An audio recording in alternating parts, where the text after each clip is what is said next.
इन सारे के सारे एल्व्स का असली लीडर, इन सब से बहुत ज्यादा स्ट्रॉन्ग। लाइट हेमॉन और क्लॉस को पकड़ लेता है और उन्हें गिरने नहीं देता। बाप रे, इतनी ज्यादा मैजिकल पावर, आखिर कौन है ये? नेरो भी बाहर निकल आती है एंड आस्था से यहाँ से भागने के लिए कहने लगती है। एंड तो अभी लाइट जमीन में घुसी हुई अपनी तलवार को बाहर निकालता है एंड आस्था और यूनो तैयार हो जाते हैं एक बहुत ही खतरनाक बैटल लड़ने के लिए। आस्था तैयार तो ना? और क्या।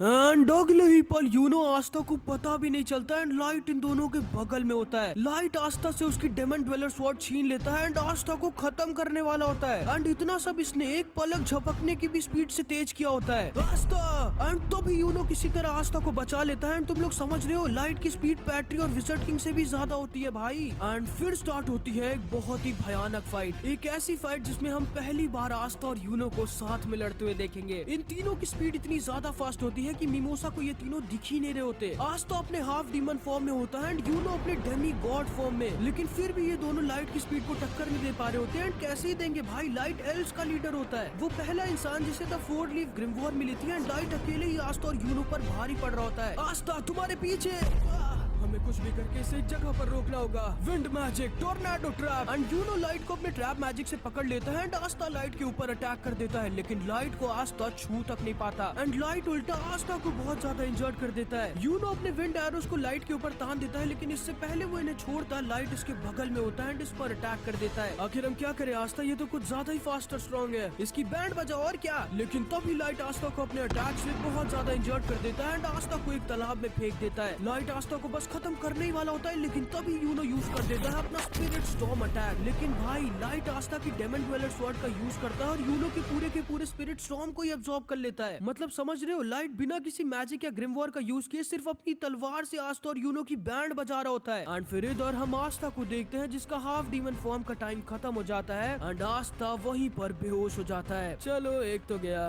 बस एक और। एंड फिर इधर हम यूनो और लाइट की भयानक फाइट देखते हैं एंड अगर अभी यूनो के पास एक एल्फ की पावर और स्पीड ना होती तो ये कब का हार चुका होता। आखिर क्या करूं मैं, मेरा एक भी अटैक इसकी स्वॉर्ड की वजह से इसे लग ही नहीं रहे। ठीक है, टोर्नाडो ब्लास्ट। एंड यूनो के सारे मैजिकल अटैक्स लाइट आसानी से आस्था की स्वॉर्ड का यूज कर एब्सॉर्ब कर ले रहा होता है। अभी माना जोन। एंड तो भी यूनो लाइट को अपने माना जोन में घेर लेता है एंड लाइट के ऊपर पीछे से इसका स्पिरिट स्टॉर्म अटैक यूज कर देता है लाइट। लेकिन लाइट बिना इसके अटैक को देखे बस उसे सेंस करके यूनो के स्पिरिट स्टॉर्म अटैक को भी अपने तलवार से एब्सॉर्ब करने लगता है। लेकिन तभी यूनो बोलता है, मैंने अपना काम कर दिया है, इसके दोनों हाथ अभी पीछे हैं, अभी टाइम है इस पर अटैक करने का। आस्था।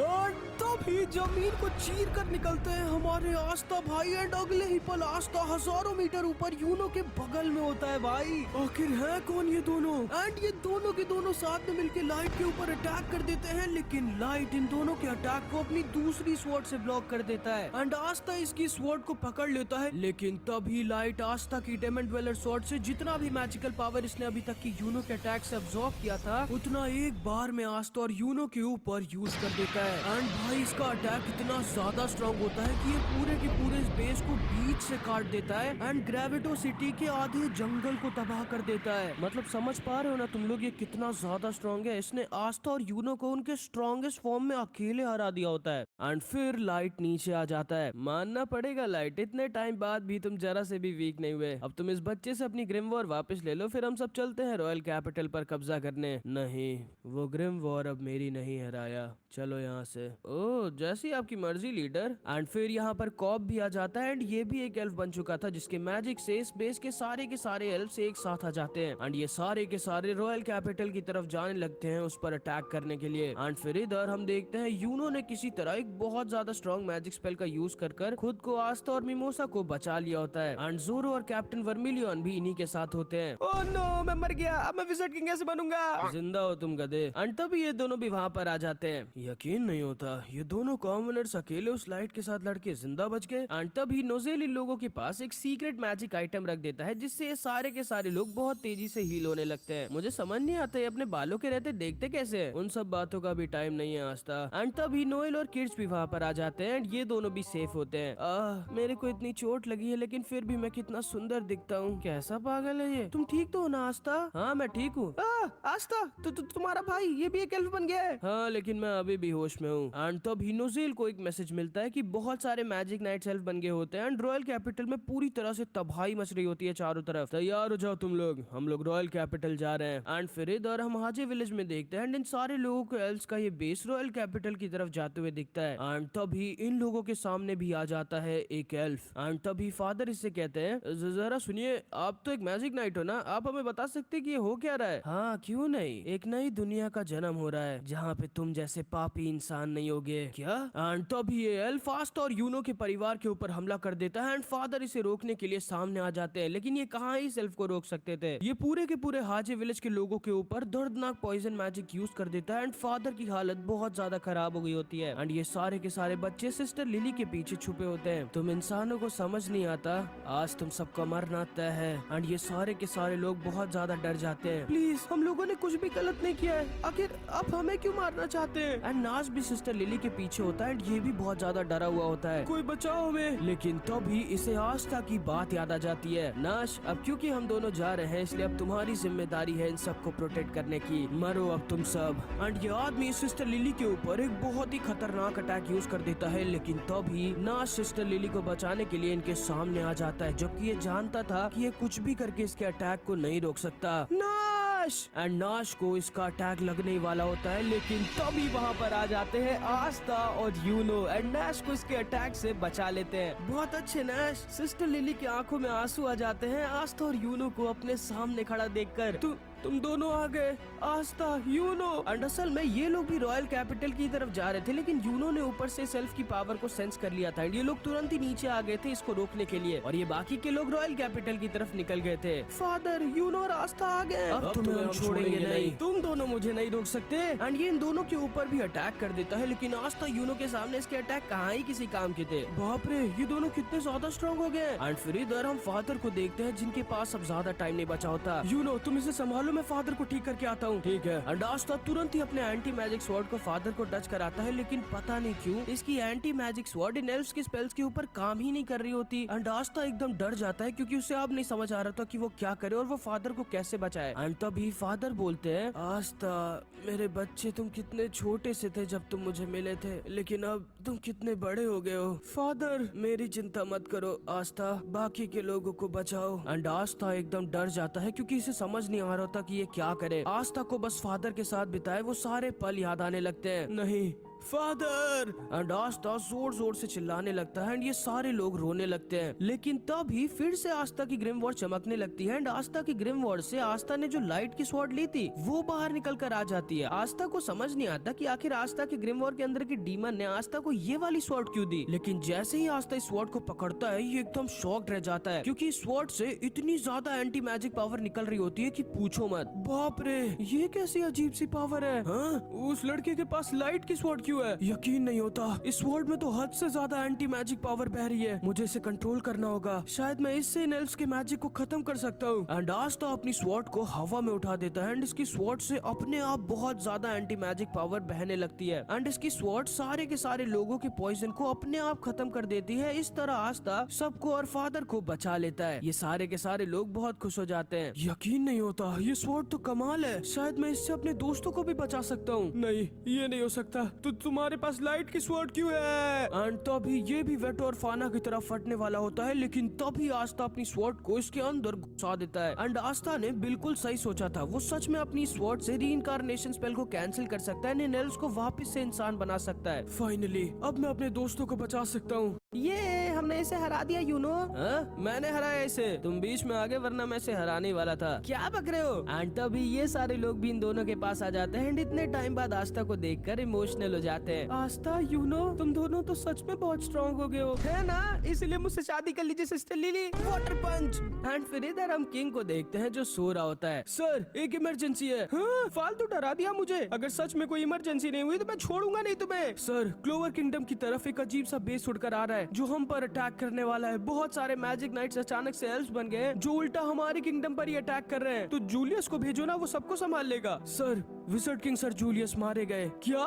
एंड इधर हम देखते हैं ये लोग रॉयल कैपिटल पहुंचने वाले होते हैं एंड ये सारे लोग इनका पीछा कर रहे होते हैं। बहुत ज्यादा टेंशन का माहौल होता है, लेकिन ये दोनों मस्त यहाँ पे खाना ठूस रहे होते हैं क्योंकि ये लोग कल रात से कुछ खाए नहीं होते भाई, भूखे होते हैं बेचारे। एंड फादर के खुशी के मारे आंसू रुक ही नहीं रहे होते, लेकिन तभी ये पीछे आ जाता है जिसको देखकर ये दोनों थोड़ा डर जाते हैं। तुम दोनों डरो मत प्लीज, अब मैं वापस से होश में आ गया हूँ। क्या? हाँ, उस एल्फ ने जब मेरी बॉडी पर कंट्रोल कर लिया था तब मैं होश में ही था, लेकिन मैं बस अपनी बॉडी को कंट्रोल नहीं कर पा रहा था। लेकिन मैं एक चीज जानता हूँ, जो एल्फ मेरे अंदर था वो बहुत अच्छा था, वो किसी को भी मारना नहीं चाहता था, मानो उसे कोई स्पेल कंट्रोल कर रही थी। एंड फिर ये तीनों भी साथ में रॉयल कैपिटल की तरफ जाने लगते हैं। मरना मत आस्था। एंड फिर ये तीनों वहाँ से निकल जाते हैं, लेकिन रास्ते में ये लोग देखते हैं चारों तरफ तबाही मची होती है।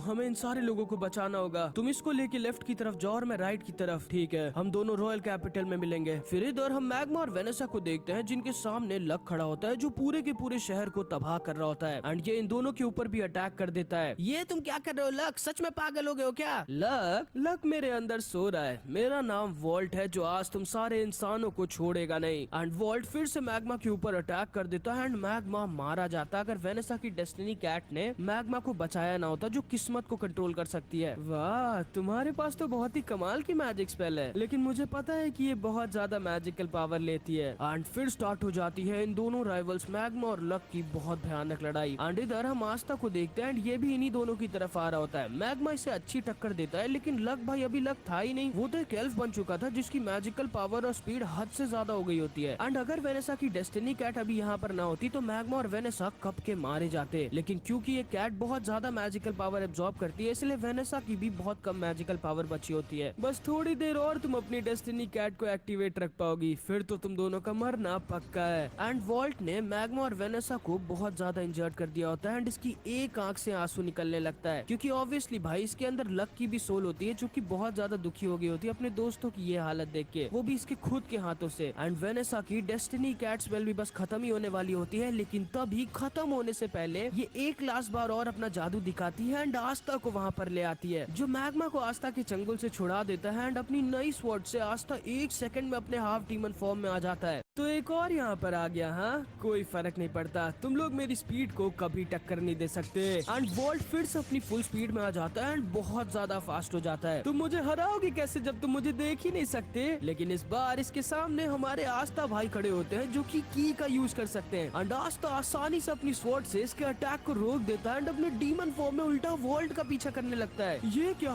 एक इंसान की स्पीड मेरे बराबर कैसे? लक की बॉडी वापस करो। एंड आस्था लक के ऊपर अटैक कर देता है एंड लक वहीं पर गिर जाता है। आस्था इसके अंदर भी अपनी तलवार घुसेड़ने वाला होता है, लेकिन वॉल्ट अपने मैजिक से इसे ऐसा करने से रोक रहा होता है। लेकिन तभी वेनेसा और मैग्मा भी आकर इसको पकड़ लेते हैं एंड आस्था किसी तरह अपनी सूट को इसके अंदर घुसा देता है एंड लक वापस से होश में आ जाता है। एंड ये बहुत ज्यादा दुखी होता है मैग्मा और वेनेसा को हर्ट करने के लिए, लेकिन तभी मैग्मा इसे गले लगा लेता है और कहता है कोई बात नहीं, मैं खुश हूँ कि तुम ठीक हो। एंड लक बेचारा शर्म के मारे इसको जोर की लात मार देता है एंड फिर ये तीनों के तीनों वापस ब्लैक बुल्स के बेस पर आ जाते हैं जिसकी हालत अभी सही नहीं होती। हाँ, अरे ये तो तुम लोग हो यामी सर के पेट्स। अच्छा तुम लोग ठीक हो, बाकी के लोग कहाँ हैं? वहाँ पर। एंड फिर आस्था तुरंत ही उधर के साइड भागता है एंड ये तीनों भी ठीक होते हैं। ओए तुम कौन हो और तूने ब्लैक बुल्स की रोब क्यों पहनी है? एंड जैसे ही मैग्मा इसके ज्यादा पास जाता है ये इसकी बहुत ज्यादा मैजिकल पावर एब्जॉर्ब करने लगता है। अरे चिंता मत करो आप सब, ये हेनरी सेनपाई है, ये हमारी ब्लैक बुल स्क्वाड के पहले मेंबर थे जो सबसे छुप के रहते हैं क्योंकि इनकी बॉडी लोगों से बहुत ज्यादा मैजिकल पावर एब्जॉर्ब कर लेती है, लेकिन मैं इनके पास जा सकता हूँ क्योंकि मेरे पास तो मैजिक ही नहीं है। तुम्हारा मतलब है इतने टाइम से ये हमारे बेस में हमारे साथ छुप के रह रहा तो हमें पता भी नहीं था। एंड फिर इन लोगों को पता चलता है कि गॉच भी एक एल्फ बन गया होता है, लेकिन वो इन लोगों को पूरी तरह से खत्म नहीं कर पाया होता क्योंकि गॉच की भी विल पावर काफी स्ट्रांग थी, लेकिन अभी भी उसकी बॉडी को एक एल्फ ही कंट्रोल कर रहा होता है। हम सबको जल्दी रॉयल कैपिटल जाना होगा, लेकिन हम लोगों का मैजिक तो खत्म हो गया है। एंड तभी वहाँ पर चार्मी आ जाती है। अरे नहीं, ये भी एक एल्फ बन गई। किसने? हाँ, आखिर किसने मेरी सब्जियों के खेत खराब किया? एंड असल में ये एल्फ नहीं बनी होती बल्कि इसके मुंह में सॉस लगा होता है। किसने मेरी सब्जियों का खेत खराब किया? तुम लोगों ने? नहीं चार्मी सेनपाई, आई ऑफ द डार्क सन वालों ने किया है, आपके खेत की कसम। अब उन लोगों को मैं छोड़ूंगी नहीं, चलो मेरे साथ। लेकिन हम लोगों का मैजिक खत्म हो गया चार्मी सेनपाई, चिंता मत करो। तभी चार्मी अपनी एक मैजिक स्पेल यूज करती है, कुकिंग शीप, जो इन लोगों के लिए खाना बनाने लगता है। अरे चार्मी सेनपाई, अभी खाना खाने का टाइम नहीं है, चुपचाप खाओ। एंड ये सारे के सारे लोग खाने लगते हैं। एंड असल में ये कोई नॉर्मल फूड नहीं होता, बल्कि एक मैजिकल फूड होता है जो दोबारा से इनकी मैजिकल पावर को भरने लगता है। बाप रे, आपका मैजिक तो कमाल है चार्मी सेनपाई। चुपचाप खाना खाओ आस्था। एंड हेनरी भी इनके साथ बैठ के खाने लगता है एंड बहुत ज्यादा खुश होता है, क्योंकि पहली बार चार्मी के मैजिक स्पेल की वजह से ये सबके साथ बैठकर खाना खा रहा होता है। हेनरी की भी फुल मैजिकल पावर लौट आती है एंड ये अपने मैजिक से दोबारा से ब्लैक बुल्स के बेस को एक ट्रांसफॉर्मर बना देता है, जिसमें सारे के सारे लोग बैठ के रॉयल कैपिटल की तरफ जाने लगते हैं एंड तैयार होते हैं आने वाली एक बहुत ही खतरनाक बैटल लड़ने के लिए। एंड यहाँ पर हमारी सिनेमा का पार्ट 21 खत्म हो जाता है।